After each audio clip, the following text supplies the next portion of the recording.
I said I wasn't going to drink anything before the show, but my nerves were frazzled, so I'm very sorry, guys. Yeah, you're falling over. I'm not falling over. I'm not happy. I don't fall over too much. So it would have to be really special. I'm not going to be that special tonight. Jason, let me know when you're ready, please.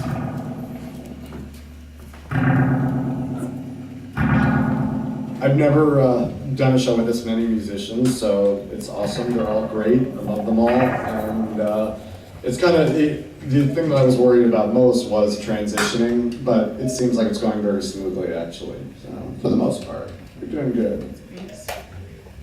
You ready? Yay. All right. Next one. All right, we're back to me. Sorry. Another day, another dollar, and I'm trying to keep cool even though I've been out for 36 hours from the meth, and Creepy walks in, of course, with his fat ass, clammy hands, and bad breath. He's like clockwork, and his cheap suit reeks of Drakkar and sweat. I try to ignore him after he pays the entry fee, but he sticks out his hand, holds it there until I accept it, and gives me the usual, "Oh, I could shake that thing all night," and grabs onto my wrist as I pull away. He never makes it easy to escape his clutch. I'm used to Creepy, just like I'm used to all of these perverted motherfuckers. He's harmless, and I figure that maybe I'll need him someday when I'm totally tapped, which should be sooner than later. He's the first of a dozen guys who come in here after work around 6 p.m. every evening to get their porn on. Some of them stand around and read the zines with their hands in their pockets. Others are jerking off or having some sort of group sex in the back booths. I don't try to stop them. I don't care. But apparently the law cares only when a chick tries to enter the booths with a dude, because only then can they attempt a prostitution sting. Who might argue if the police want to advocate gay sex? Creepy goes, maybe we can grab a drink somewhere, when I'm saved by the opening of the door. In walks in the Northwestern kid.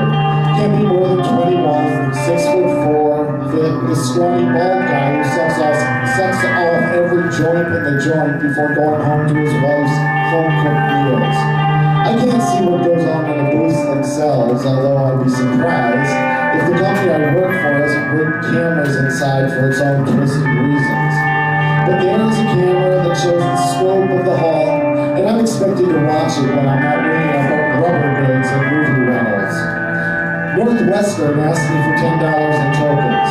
He spends a lot of dough, even though I'm sure that he can get all the pussy and cock he wants for free in the dorm. I fixate on Scrawny's gold band when I hand him his own $10 worth of tokens. So far, so normal. And Creepy's watching from across the store as he pretends to page through a copy of Big Tits. I doubt that he even looks at the books, as everyone who comes in here calls them, that he leaves through over and over, looking for action that won't ever come. I'm pretty sure that dirty magazines are what pass through literature to the lot of them. Moby Dick has a whole new meaning here. That was funny. I realize that I've been grinding my teeth and I'm out of Valium and hoping that this little greaseball who fucks all the neighborhood whores who gets soon so I can have him cop some dope for me. I need to come down, and I'm gonna deal with this BS for the next 5 or 6 hours. Soon, I think, soon. The next crew in the door is 2 gray-haired guys in trench coats. Nobody cares about perpetuating stereotypes. They introduce themselves as Bill and Bob, and Bill asks me if I want to make a little extra cash outside of here. All I need to do is model underwear for a bunch of old dudes, place to be determined. Bob confirms the suggestion with nods and winks and sizes up my package. For all the women who think that men cannot be objectified, I beg to differ. It's become my modus operandi, and if it brings me some cash, then what the fuck, right? I know that I'll just spend it on drugs, but a man's gotta do what a man's gotta do. So Bill gives me his number, says to call him tomorrow after 6, and that'll give me all the details in time. They buy $15 worth of tokens and head off to join Northwestern and Scrawny in the back. Creepy's eyeballing me. He says from across the room,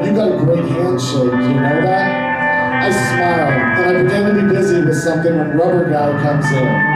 Rubber Guy shops here about once a month and spends hundreds on blow-up dolls and penis pumps. That's my name for him. He's geeked out tonight, I ought to know. And checking out the dolls and asking me the difference between the Jenny Jameson and the one from the lesser-known porn star. I tell him that the mouth of the Jameson one has been modified to feel more realistic. Like real deep throating, I assure him. It's more expensive, but I will land that commission.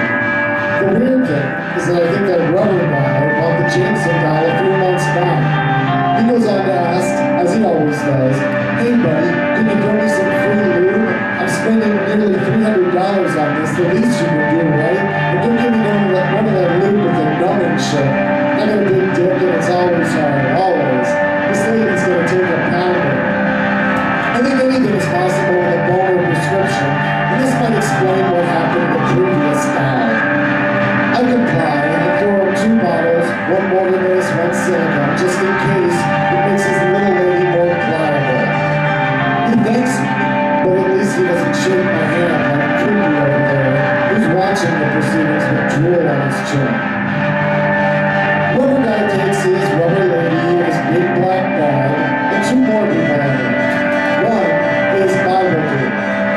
He comes in and drops off his bag behind the counter, which I've looked through on several occasions while he's otherwise occupied, and which never has anything inside, except for a Bible, which he leaves with me. He buys $5 worth of tokens and heads to the back for the newest disease to take home to his wife. So guys amongst the backroom perverts, I think. Creepy's still pretending to flip through a magazine while watching the comings and goings and imagining some of his own, I would think. I say anything good in there, which is probably a bad idea because he comes back and puts his hand out and says, "Just a quick one, kid, okay?" I tell him that it's going to cost him next time. He says he'll pay any price to shake that thing all night. I'm praying that Greasy gets here soon because I seriously need to calm down or I'm going to explode, and I'm aware of my teeth grinding when dude number 2, let's call him erect, comes to the register to purchase the deluxe penis pump. At least I can ignore Creepy's outstretched hand. I tell him that this is one to get, and he asks me if I'll use it with him. I'm diplomatic. I say, I'm working, and besides, that's not my thing. He pays the $50 and removes it from the box, which he hands to me and walks to the booth.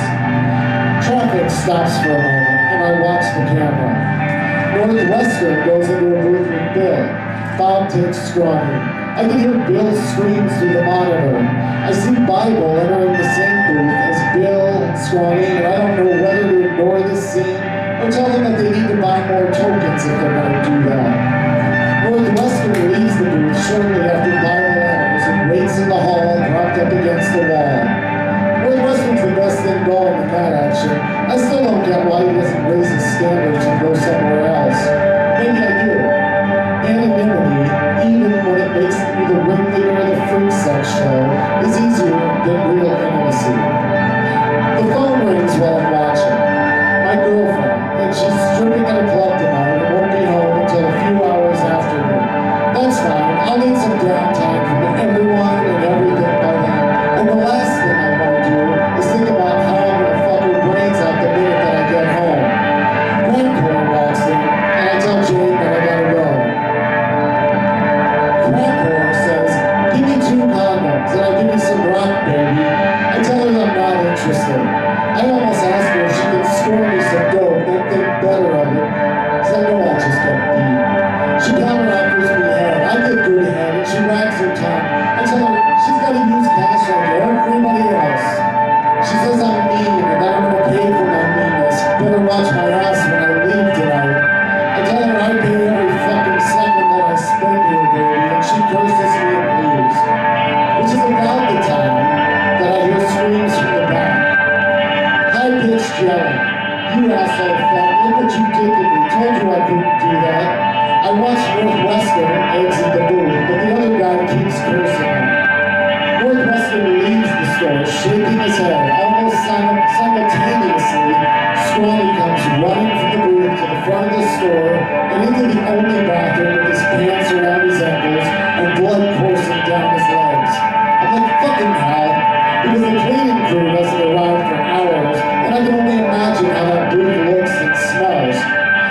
it doesn't stop a wreck from going in and shutting the door behind him. I asked Scrawny if he's okay through the door, and he says he'll be just fine. Just leave me alone for a minute, he sobs. I know the creepy will fill me in no time. He's in the restroom for 5, maybe 10 minutes. He goes back to the booth like nothing ever happened.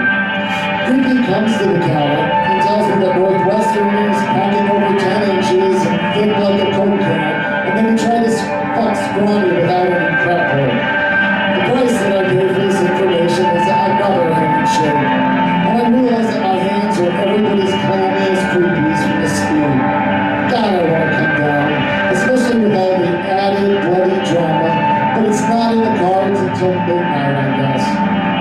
Bible rushes to the bathroom from the back, wiping semen from his face, and just as I begin to count the money, he cleans up and heads back for more. Some faceless fraternity guys come in to rent some videos. I look up from the register minutes later and see the used penis pump placed in front of me. It's wet from something, I don't ask. I don't want to know.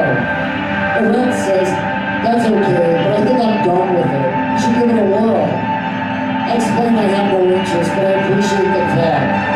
He tells me to suit myself and walks out the door. I pick up the pump with a plastic bag and throw it in the trash. It's probably best that I'm awake. This night is gonna suck.